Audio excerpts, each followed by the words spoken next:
Bom dia, paz para todos nós, que o Mestre Jesus fortaleça os nossos corações e os nossos pensamentos. Nós estamos tendo a oportunidade de, mais uma vez, estarmos refletindo sobre o Evangelho de Jesus. O Evangelho segundo o Espiritismo, nesse capítulo 10º, que ele fala de bem-aventuranças, bem-aventurados os que são misericordiosos. Nós pedimos, então, a permissão aos benfeitores espirituais, ao nosso querido Dr. Herme e aos mentores de cada irmão aqui presente, para que juntos possamos iniciarmos essa reflexão, essa viagem, né, para que nós possamos identificando em nós recursos que temos e que não usamos, não é verdade? Por fuga mesmo desse autoconhecimento, desse encontro conosco. Uma das dificuldades maiores do ser humano é autoconhecer-se, né? No Livro dos Espíritos, Kardec coloca lá, né? É a mensagem de Santo Agostinho, onde ele convida cada um de nós ao autoconhecimento. A nossa vida presente, a nossa vida futura, a nossa vida de relação depende do que eu conheço, do que eu sei, não é verdade? No meu trabalho material, como é que eu desenvolvo a minha profissão, né? Como é que eu me desenvolvo a minha vida de relação dentro do próprio lar? Através do conhecimento que eu vou tendo dos meus queridos, no dia a dia, na labuta diária, no conhecimento. Para desenvolver a minha profissão, eu tenho que conhecer. Como é que eu faço? Como é que eu me dirijo a um trabalho? Como é que eu inicio uma tarefa se eu não sei? Eu preciso estudar, ter um treinamento para eu desenvolver minhas potencialidades profissionais, né? A mesma coisa são os nossos relacionamentos. O relacionamento do lar, por exemplo, é um relacionamento conflitante. Nós temos no lar uma família problemática, como nós mesmos. Um aprendizado reencarnatório para nós aprendermos a direcionar as nossas vidas, né? A espiritualidade diz para a gente assim: se você quer casar para ser feliz, não case. Mas se você quer casar para fazer o outro feliz, então você pode casar. Viu? É uma pressão para a gente entender o mecanismo da nossa convivência e o que o lar traz para a gente de aprendizado. Porque o sonho da gente é a felicidade, claro que é, né? Mas para eu ser feliz, eu tenho que aprender a conviver com o outro, que também quer ser feliz, mas que ele traz uma cultura familiar diferente da minha. Então, quando a gente está naquela questão do conhecimento, do namoro, né, a gente está encobrindo aí as nossas deficiências. O outro não está vendo porque está enamorado, a gente também não está vendo, mas quando começa, né, aquela intimidade maior do dia a dia, é que nós vamos identificando a dificuldade. Aí nós falamos assim: puxa, não foi com essa pessoa que eu casei, não, foi com ela mesmo que você casou. Né? Só que você não se permitiu ver, né? Não se permitiu porque estava buscando a felicidade. Mas a felicidade, ela é uma construção. Se constrói a felicidade. No dia a dia do relacionamento, né, do casal, no dia a dia do relacionamento paternal, familiar, irmãos, né, é uma construção. Porque nós nos esquecemos que somos espíritos. Somos espíritos, temos um corpo, estamos encarnados, estamos alma provisoriamente. Nós nos esquecemos disso.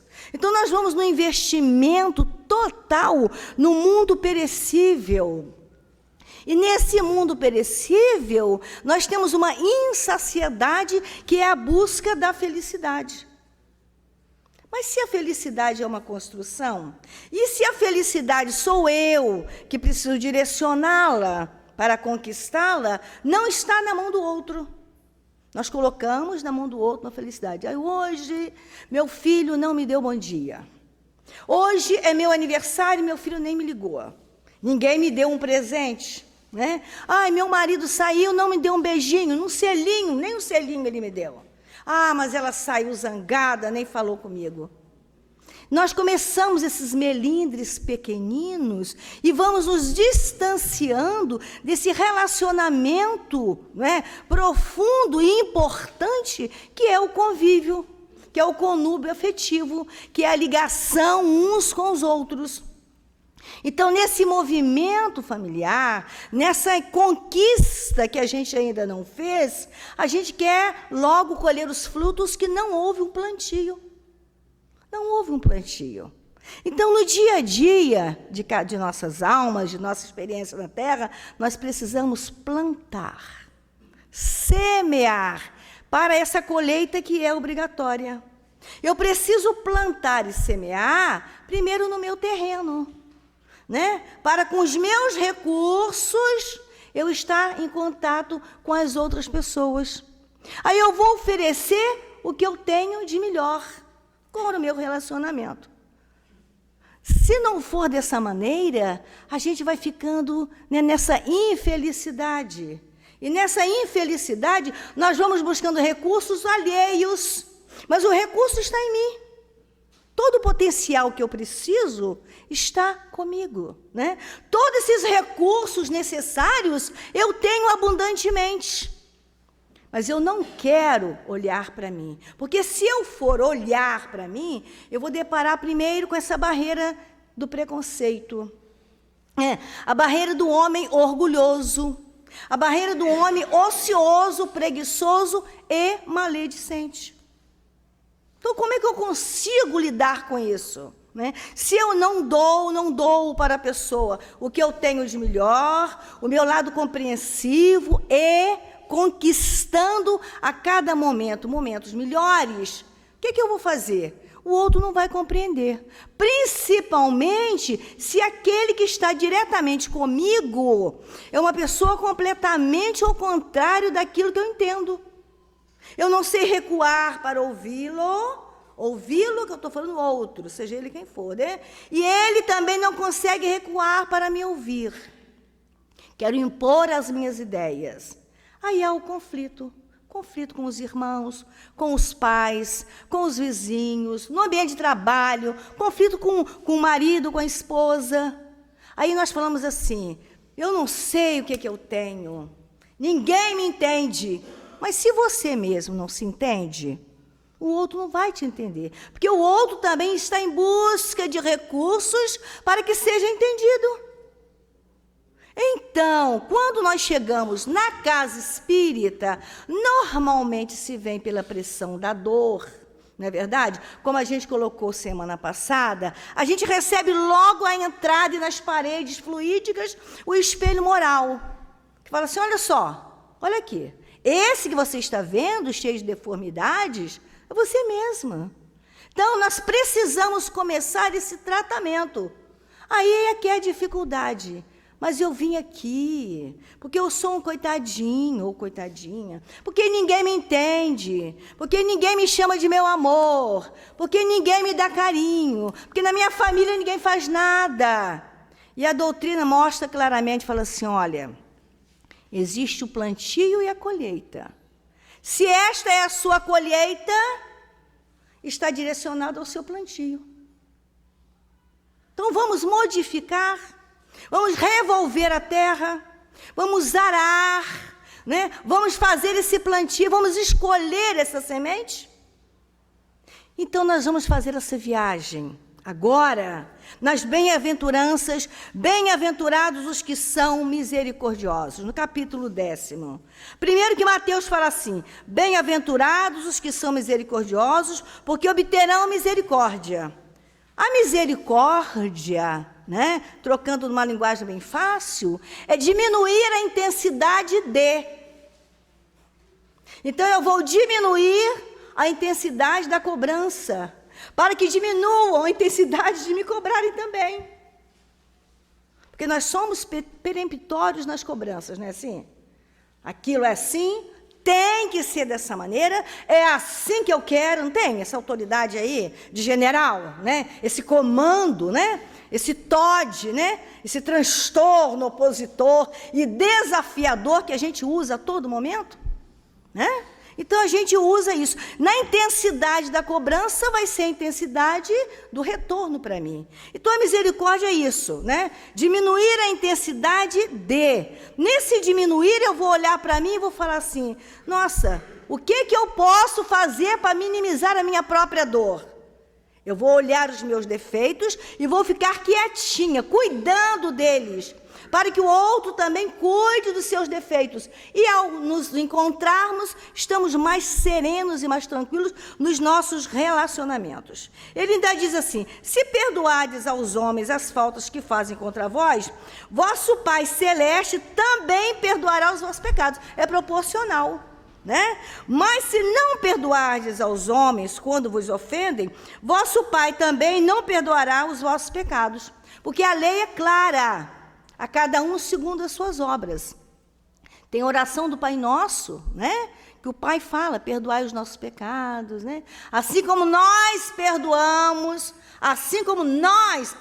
é proporcional, né? Se a gente for analisar tudo isso, nós vamos identificar que temos todos os recursos para caminharmos seguramente, tranquilamente, numa construção. Teremos problemas? Sim, teremos problemas. Nós ainda estamos numa condição de provas e expiações. E essas provas e expiações nos levam ainda ao sofrimento, que também é opcional. A dor é necessária, né? Mas nós potencializamos tanto o coitadinho que existe em nós, que a gente acaba sofrendo desnecessariamente.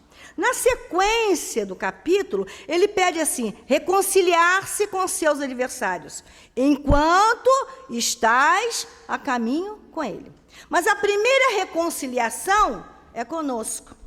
Eu só vou me reconciliar com os outros, se eu me reconciliar comigo. Eu identificar os inimigos que trago. Um dos maiores inimigos que a gente colocou é o nosso orgulho e a nossa vaidade, né? O outro tem que identificar que eu sou o melhor. Esse é o orgulho. Eu preciso que ele identifique que eu sou o melhor, né? Então, essas dificuldades que eu trago, elas acabam o quê? Inibindo o meu caminhar e a minha felicidade. E ele diz para a gente que Mateus traz no capítulo 5, 25 e 26 versículos. Não sairás de lá enquanto não houveres acertado as contas. Primeiro conosco mesmo, para a gente começar a ficar diferente. Mais adiante no capítulo, ele fala assim, o sacrifício mais agradável a Deus. Ele nos convida também, Mateus 5, 23 e 24, que não adianta as oferendas, não adianta as promessas, se nós não nos reconciliarmos com os nossos adversários.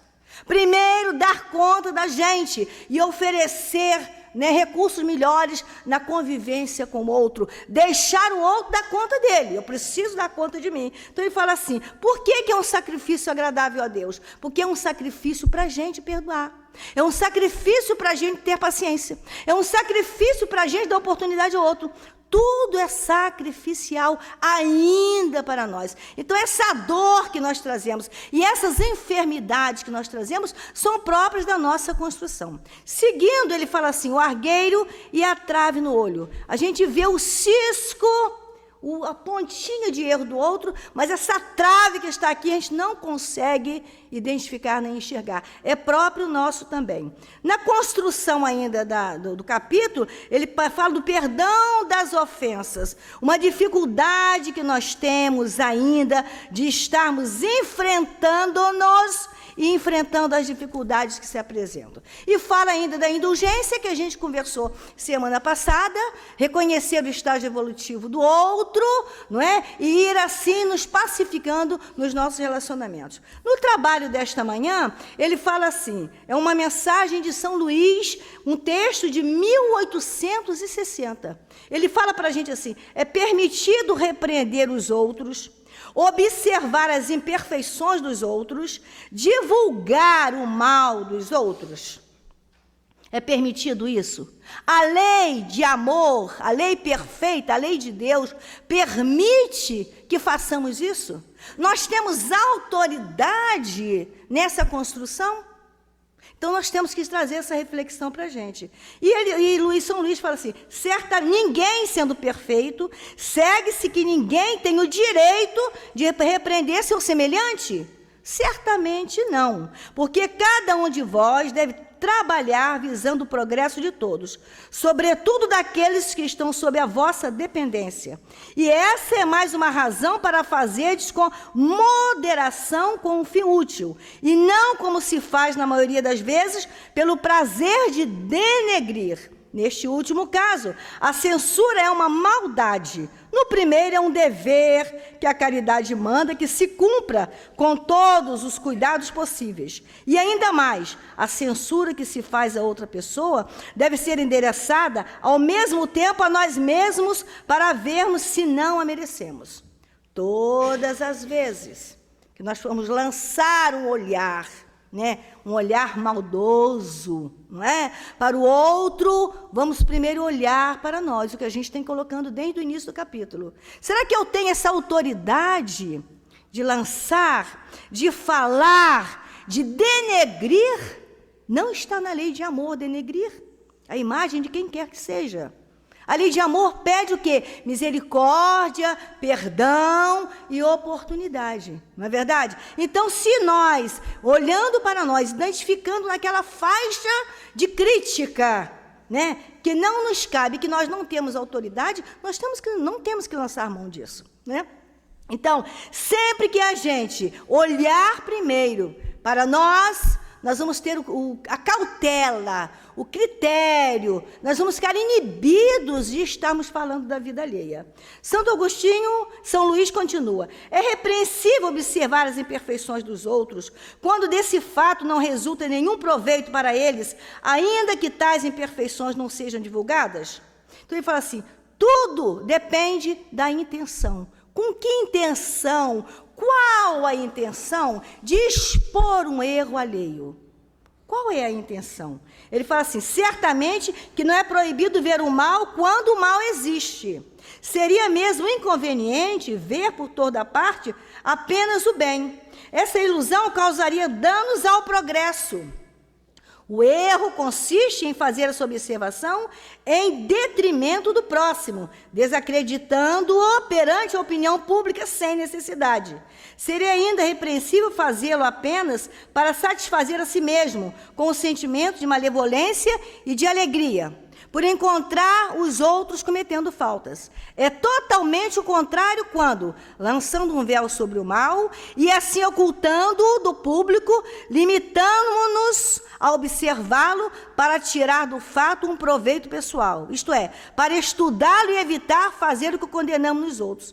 Essa observação, aliás, não é útil ao moralista? De que maneira ele descreveria os defeitos da humanidade se não estudasse os exemplos? Então, se a minha intenção é identificar o defeito, porque esse mal existe, eu preciso também me proteger contra ele. Não é verdade? Mas eu vou identificar, vou observar e vou direcionar da melhor maneira para ajudar esse outro na sua construção. A intenção não é de denegrir absolutamente, mas se existe o mal, eu posso inclusive ajudá-lo a mudar, a buscar recursos melhores, a fazer essa reconstrução. A dificuldade maior nossa, gente, é a fuga. Nós fugimos dos problemas, mas eles existem. E quanto mais nós fugimos, mais eles aumentam, mais eles crescem. Se o mal existe, se eu tenho em mim, e se as pessoas que estão comigo têm essa dificuldade, eu preciso encarar. Quando eu vou identificar, ele vai só aumentando. Quando eu vou identificar, ele está muito acentuado. E a dificuldade aumenta cada vez mais. Existe o mal, então eu preciso ver. Agora eu preciso saber a minha intenção.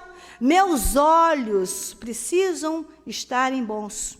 Meu coração precisa estar alimentado de amor.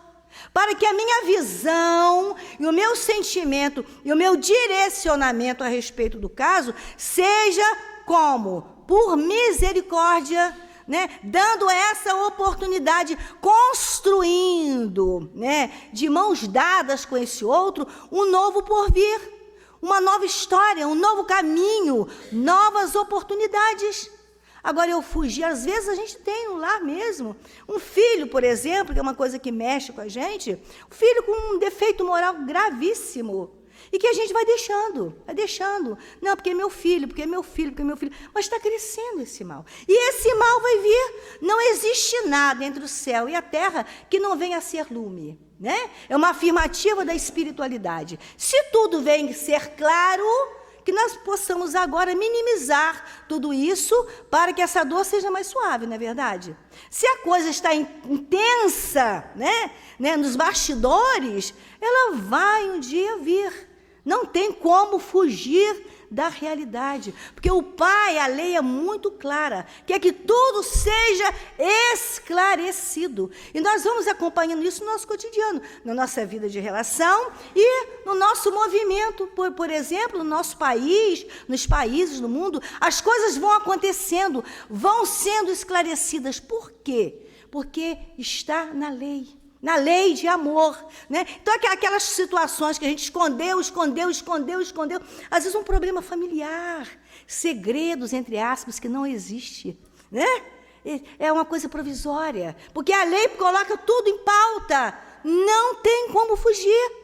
Não tem. Então, que a gente possa ir desenrolando aí, né? Descobrindo isso, nos organizando para que possamos ir resolvendo as questões agora, aqui, agora, nesse momento, na lucidez do Espírito. Precisamos buscar essa lucidez do Espírito, porque hoje nós sabemos disso, né? Nós vamos acompanhando e às vezes nos apavoramos com a verdade. Nossa, aquilo veio à tona. Nossa, mas estava guardado um segredo de família. Vamos colocar de família, que estava guardado. Não tem como. Na hora certa, vem à tona. Então, se nós já temos posse desse segredo, vamos tentar resolver antes que a coisa fique pior, né? É importante todas essas reflexões. Então, ele fala assim, haverá casos em que seja útil revelar o mal de outra pessoa? Haverá casos. Então, ele fala assim, essa questão é muito delicada, e aqui é preciso apelar para a caridade bem compreendida. Se as imperfeições de uma pessoa só prejudicam a ela mesma, jamais haverá utilidade em fazer com que outros as conheçam.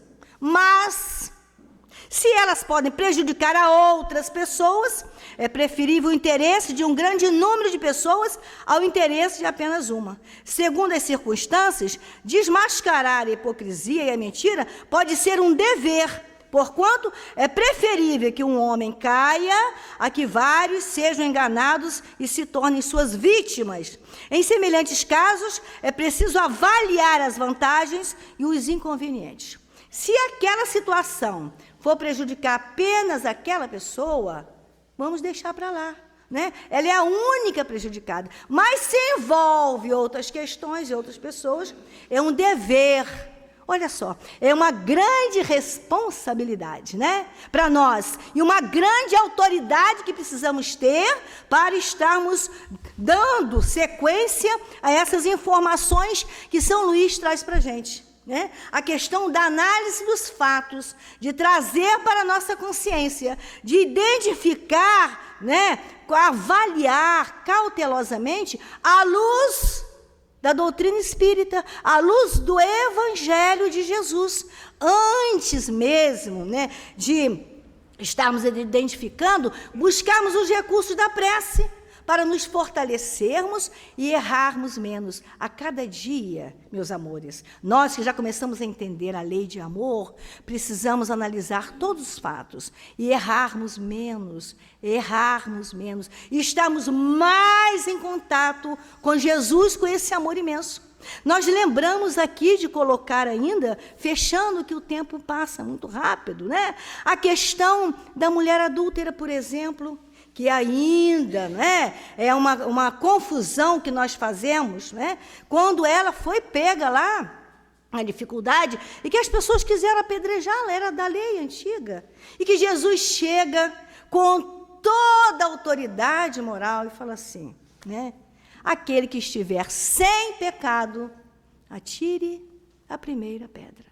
E cada um foi fugindo, foi saindo, porque Jesus deu uma proteção total àquela companheira e mostrou para os outros, né, que nós fazemos parte desses outros que acusamos ainda, né, e que falamos mal da vida alheia ainda, né, falar assim, olha, nós fomos saindo de mansinho, porque ele falou assim, olhem para vocês primeiro, olhem para vocês, e vejam se tem autoridade nessa crítica de apedrejar o outro porque errou. Cadê a oportunidade que tem que se dar a essa pessoa? E ela, agradecida ao mestre, no retorno à casa, passou a segui-lo, porque a população, mesmo assim, passou a rejeitá-la na cidade onde ela vivia, né? E ela foi, o que aconteceu com ela, né? Ela foi desprezada pelo marido, porque no início do relacionamento, nos 3 primeiros meses de casamento, ele era todo amor. Mas ele era uma pessoa do mundo, né? Das noites. E ele deixava em casa e saía para a vida noturna. Só chegava pela manhã, era um jogador, um galanteador, né? E tinha um vizinho ali que a espreitava. Uma única vez que o vizinho a espreitou e que ela cedeu aos encantos do vizinho, a nuvem de testemunha fez o registro. Os maldosos, né, não viam o que ela passava, né, e assim fez, divulgou, né, esse feito, essa mínima, essa vírgula, né, esse cisco que aqui ela cometeu. E eles não tiveram misericórdia, né? Então começou essa divulgação e a população começou a querer apedrejá-la. E Jesus chega, como ele chega em nossas vidas também. Na hora do nosso socorro, das nossas dificuldades, ele está presente. Então, depois que todo mundo saiu, ele olhou e falou assim, mulher, ninguém te condenou? Não, Senhor, eu também não te condeno. Vá e não peques mais. Vá, prossiga. E ela prosseguiu, falando de Jesus. Saiu pela vida e chegou até a casa do caminho. Uma casa onde se agregava, se acomodava as pessoas, os transeuntes, os enfermos, as pessoas que não tinham um lar, uma residência, um local. E ela dava sopa às pessoas, né? Os viajantes, e falava de Jesus. O tempo passou e os dois, tanto o ex-marido quanto aquele que a galanteou, né? Estavam juntos lá, depois de muitos anos, chegaram lá nessa casa do caminho, e quando ela foi falar de Jesus para eles, o marido dela, o ex-marido, se revoltou. Ela identificou ali quem era ele, né? E falou para ele, hoje eu sirvo a nosso Senhor.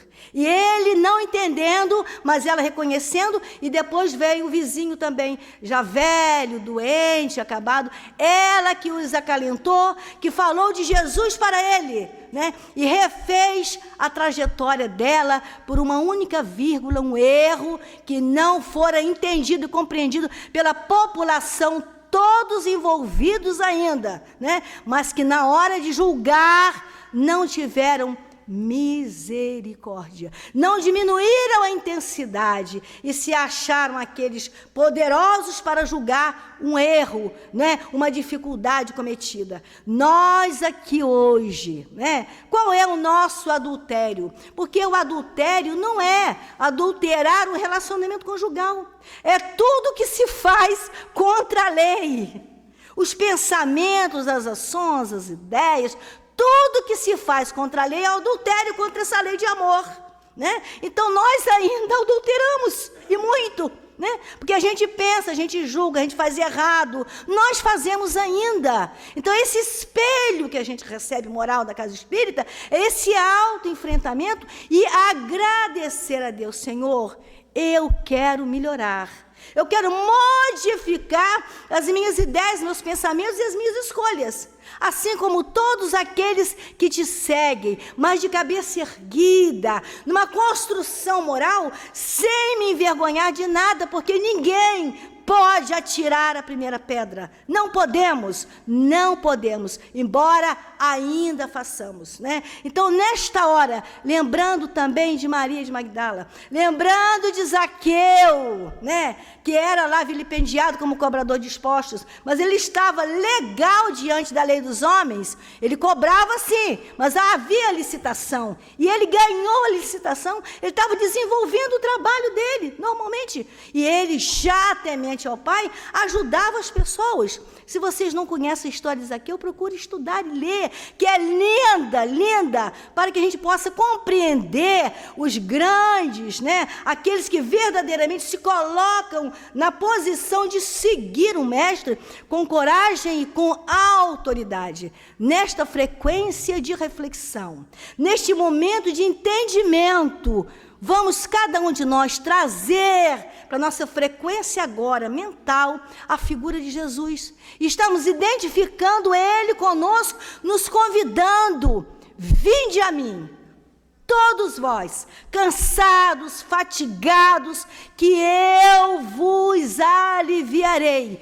Estou e estarei convosco até a consumação dos séculos. Acreditai em mim, acreditem em mim, e vamos seguir tranquilamente na reconstrução de um mundo novo, de um caminho mais tranquilo, mais harmonizado para a nossa saúde física, mental e espiritual. Que o nosso Mestre nos proteja, nos abençoe, fortalecendo os nossos corações, hoje, agora e sempre.